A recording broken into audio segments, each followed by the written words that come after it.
हमें बताया जाता है कैसे यूकिम इस वक्त पूरे के पूरे सोशल मीडिया में ट्रेंड कर रहा होता है जबकि उसके पागल दुश्मन उसकी बाहर खोज में जारी होते हैं और उन्हें यह नहीं पता होता कि यूकिम उनकी बेस के अंदर ही छुप के बैठा हुआ है। हाँ दोस्तों, अपनी गेटवे पावर के दम पर यूकिम आज तक अपनी दुश्मनों की नाक के नीचे ही छुप के बैठा होता है और उन्हें कानो कान खबर तक नहीं हुई होती, क्योंकि यहाँ पे यूकिम का मानना होता है कि उसके दुश्मन चाहे भले ही उसे बाहर ढूंढेंगे लेकिन अपने घर में वो नहीं झांकेंगे। साथ ही साथ यहाँ पे यूकिम बेस बदल के पूरे टावर को भी क्लाइम कर रहा होता है एक ओल्ड मैन की बॉडी में।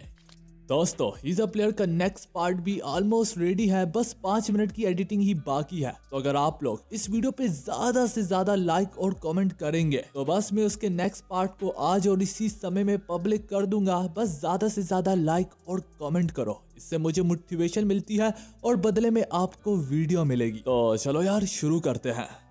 तो यार हमारे इस पार्ट की भी शुरुआत वहीं से होती है जहाँ पे यूकिम, बिलू और किम के दरमियान इतनी लंबी चौड़ी कन्वर्सेशन के बावजूद भी बात तो उधर ही आकर खत्म होती है, जहां पर यूकिम सीरियस कंसर्न्स को रेस करते हुए कहता है कि मैं तुम लोगों पे कैसे भरोसा कर सकता हूं। जहां पे हम सबको पता है एक बार किम ने ऑलरेडी हमारे यूकिम को धोखा भी दिया, लेकिन यूकिम ने उसे माफ किया क्योंकि बात जब फैमिली की आती है तो बंदा गिर जाता है। तो आगे से बिलू भी कहता है वो सब भी ठीक है, हम भी तुम्हारे बारे में यही सब कह सकते हैं ना। दोस्तों, मैं जानता हूँ ये सुनने के बाद आप लोग यही सोच रहे होंगे कि ये बिलू थोड़ा सा बड़वा है क्या। यहाँ पर उसने खुद ही यूकिम को ज्वाइन करने की बात की है और अब खुद ही बोल रहा है कि तुम भी गद्दार हो सकते हो या फिर इंसान के सबसे बड़े दुश्मन। तो दोस्तों, माफी के साथ कहना चाहूंगा यहाँ पे बेवकूफ बिलू नहीं बल्कि आप लोग हैं। यहाँ पे बिलू भी कहीं ना कहीं रिस्क ले रहा है यूकिम की मदद करते हुए, जबकि ये बात सबको मालूम है कि यूकिम को इंसानियत का सबसे बड़ा दुश्मन करार दिया गया है। तो अगर देखा जाए बिलू यहाँ पे इस पर्दे को फहाश करना चाहता है कि क्या यूकिम वाकई में इंसानियत का सबसे बड़ा दुश्मन है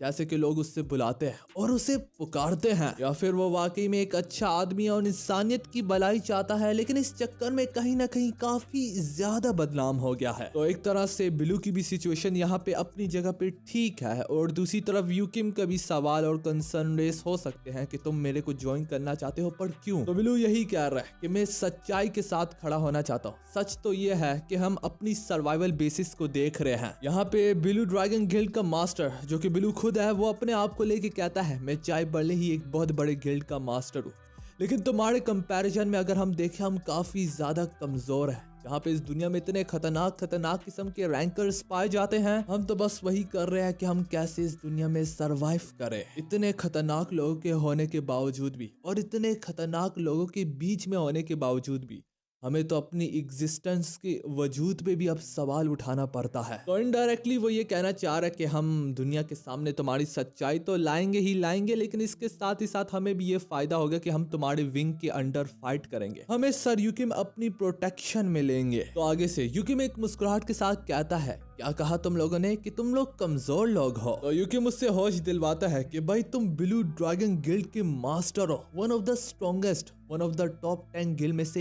एक गिल्ड है और तुम अपने आप को कमजोर बुला रहे हो। वेल, चाहे भले ही यूकिम की बात भी यहाँ पे अपनी जगह ठीक है, लेकिन मैं एक सवाल और एक कंसर्न रेस करता फिरूं। एनिमी आजकल काफी ज्यादा नीचे गिर चुके हैं। जहाँ पे पहले इंसानियत खुद लड़ा करती थी, अब ये लोग ज्यादातर ड्रग्स पे रिलाई करते हैं, जिस वजह से ये अपने अंदर डेमोनिक एनर्जीज वगैरह का इस्तेमाल करते हैं और एक तरह से अपनी इंसानियत को खो देते हैं। वो खुद एक दरिंदे बन जाते हैं। तो ऐसे सिचुएशन में यहाँ पे ब्लू ड्रैगन गिल्ड के मास्टर का सरवाइव करना मुश्किल हो रहा है। उसके दुश्मन इन ड्रग्स पे हेविली रिलाई करते हैं, मगर यूकिम ने इन ड्रग्स के खिलाफ लड़ते हुए काफी खूबसूरती से अपने दुश्मनों को सबूत दिया कि ये ड्रग्स उसके होते हुए उसके एलाइज और उसके साथियों पे नहीं काम कर सकते जब तक उसके पास एली है। एली की डिवाइन एनर्जी और एली के पंख ही वो काफी है कि वो सारी की सारी ड्रग्स के असरात को वहीं पर खत्म कर देती है। खैर, वो तो एक साइड टॉपिक है, हम बात वहीं पे करते हैं जहाँ पे बिलू अपनी लॉयल्टी को प्लेज कर रहा है हमारे यूकिम के लिए। अपनी लॉयल्टी को दिखाने के लिए, अपनी लॉयल्टी का सबूत के चक्कर में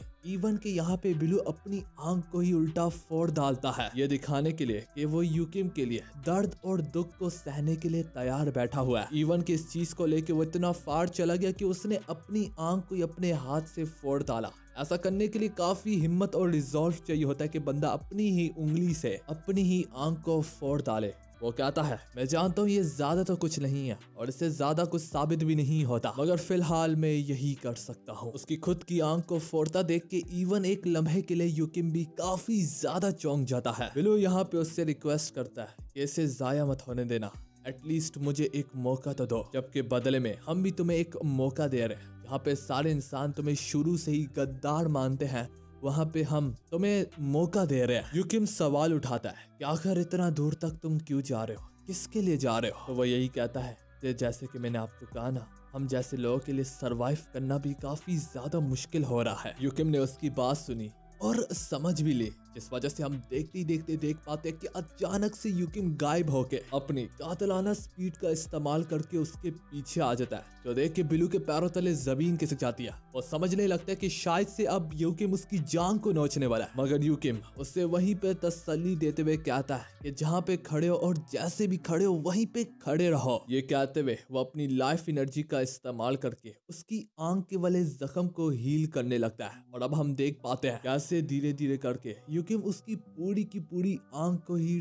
ठीक कर डालता है, इवन कि उसकी विजन भी पहले से ज्यादा बेहतर होती है। जो सब देख के, जिस सब को अपनी आंखों से देखने के बाद बिलू को अपनी उसी फोड़ी हुई आंख पर यकीन नहीं आ रहा होता। ये सब कुछ किम भी पीछे बैठ के देख रहा होता है और इससे अपनी आंखों से देख के उससे भी यकीन नहीं आ रहा होता। तभी किम को यहाँ पे याद आता है कि जब लेविथियन ने हम पे हमला किया था और हम पे टूट आया था, तो लेविथियन ने यहाँ पे किम के टॉर्सो को डैमेज कर दिया था पूरे तरीके से, जो कि कभी भी इलाज से ठीक नहीं हो सकता था। साथ ही साथ दुनिया की कोई भी मेडिकेशन ना काफी थी उस जख्म को हील करने के लिए, लेकिन यूकिम ने उससे नजर चपकते ही हील कर दिया था। किम दिल ही दिल में कहने लगता है, मैंने कभी अपने ख्यालों में भी नहीं सोचा था कि यूकिम इतना ज्यादा कैपेबल होगा। एक तरह से पूरे तरीके से कहीं ना कहीं ये अनस्टॉपेबल बन चुका है। ये जख्मों को नजर चपकते ही हील कर देता है और साथ में फूटी हुई आंख को भी ठीक कर देता है विजन समेत। इसकी एबिलिटीज इस तरीके से काम कर रही है जो कि अच्छे से अच्छा और स्ट्रॉन्गेस्ट से स्ट्रॉन्गेस्ट रैंकर भी शायद से ये ना कर पा। यूकिम अब यहाँ पे यही करता है कि अब हम दोनों के दोनों एक दूसरे पे अंधा एतमाद करके चलेंगे।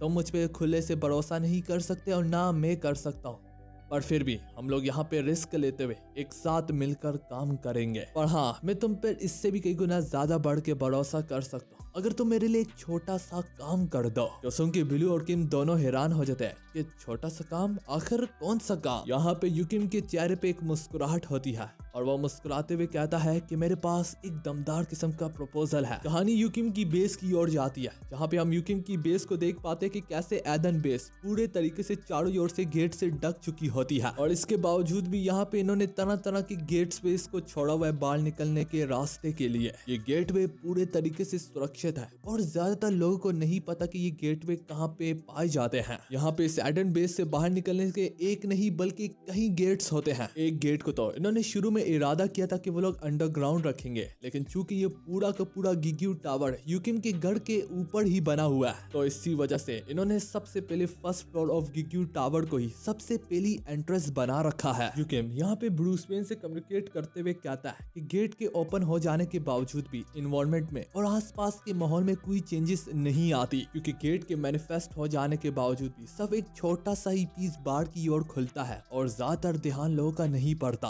गेट के मैनिफेस्ट हो जाने के बावजूद भी हमारे आसपास के इलाकों पर और आसपास की चीजों पे भी कोई चेंजेस नहीं आई, ना ही स्काई आइलैंड्स हमारे इलाके के कम हुए और क्रिस्टल माइन वाली जगह भी वैसे की वैसी ही है, क्योंकि गेट का पूरा हिस्से को पूरे तरीके से फैला जाने के बाद हम उसके छोटे से पॉइंट पे ही फोकस कर रहे हैं, जिसके बदले में ये होगा कि गेट आसपास की चीजों पे असर नहीं डालेगा। हाँ दोस्तों, जिस वजह से बूटिस की टेरिटोरी भी बिल्कुल वैसी की वैसी है और वहीं पर पाई जाती है। ये इस बात का सबूत देती है कि अंदर यूकिम अब जितने मर्जी घर या टावर या जो कुछ भी बनाए उस पे गेट कोई भी पूरे तरीके से असर नहीं डालेगा, जिस वजह से यूकिम अब यहाँ पे हाउस सोसाइटी को शुरू करना चाहता है। तो यहाँ पे हाउस सोसाइटी से यूकिम का ये मतलब है कि जो लोग भी यूकिम को सर्व करते हैं उन सब की फैमिली को यूकिम अपने गिग्यू टावर की विंग के अंदर लेना चाहता है और उनके लिए अंदर ही घर बनाना चाहता है, जिससे यूकिम को जो लोग भी सर्व करते हैं उन्हें अब अपनी फैमिली की टेंशन नहीं होगी, क्योंकि वो सारे के सारे तो ऑलरेडी यूकिम के साथ ही रहते होंगे। और इसी चीज को लेके हमारा यूकिम ब्रूस वेन को बता रहा होता है। तो हाँ यार, जैसे कि हम सबको मालूम है कि ब्लू ड्रैगन और मॉर्निंग स्टार गिल्ड इस वक्त यूकिम को सर्व कर रहे हैं। तो सबसे पहले यूकिम यहाँ पे इनकी फैमिलीज को अपने विंग के अंदर लेने को जा रहा है और उन्हें प्रोटेक्शन देगा। ये सब देख के एली मुस्कुराते हुए और काफी खुशी से कहती है कि मास्टर, आप दिल के काफी ज्यादा अच्छे हैं।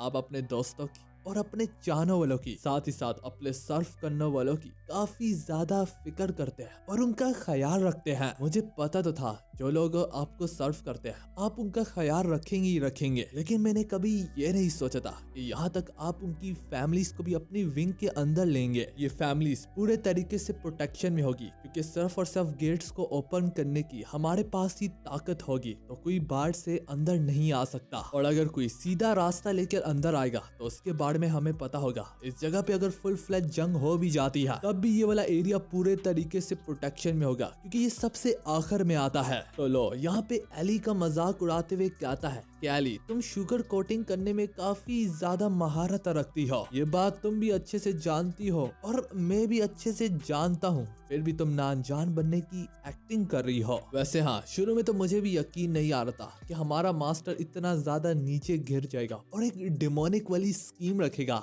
एक शैतान से ज्यादा बढ़कर। यह जानबूझ के उनकी फैमिलीज को विंग में ले रहा है, ना कि अपनी प्रोटेक्शन देने के लिए, बल्कि उन्हें अपना बंदी बनाने के लिए। ऐसे करके जो लोग भी उसे सर्व करते हैं और उसके अंडर आते हैं वो कभी भी उसे धोखा देने का सोच ही नहीं सकते, क्योंकि उनकी फैमिलीज तो ऑलरेडी यूकिम की विंग के अंदर होगी। अगर वो धोखा देते हैं तो उसे पता होगा, उन्हें पता होगा कि उनकी फैमिली इस वक्त यूकिम के कब्जे में है और वो चाह के भी उसे धोखा नहीं दे पाएंगे। और अगर किसी तरीके से बाहर यूकिम कहीं पर मारा भी जाता है तो उसके साथ ही साथ हम भी वहीं पर मारे जाएंगे। तो अगर हम मारे जाएंगे तो दरवाजे और गेट्स जितने भी है वो अपने आप ही खत्म हो जाएंगे और तबाह हो जाएंगे, जिससे एडन बेस पूरे तरीके से सील ऑफ हो जाएगी और वो सारे के सारे अंदर ही एक बंदी के तौर पे हो जाएंगे। यूकिम यहाँ पे ना कि सब उन्हें पूरे तरीके से कैदी बना रहे हैं, बल्कि वो सारे के सारे हर तरीके से यूकिम के जाल में फंस चुके हैं। और यही चीज लोगों को काफी ज्यादा पसंद आती है कि फाइनली यूकिम यहाँ पे बिल्कुल उसकी तरह सोचने लगा है। खैर दोस्तों,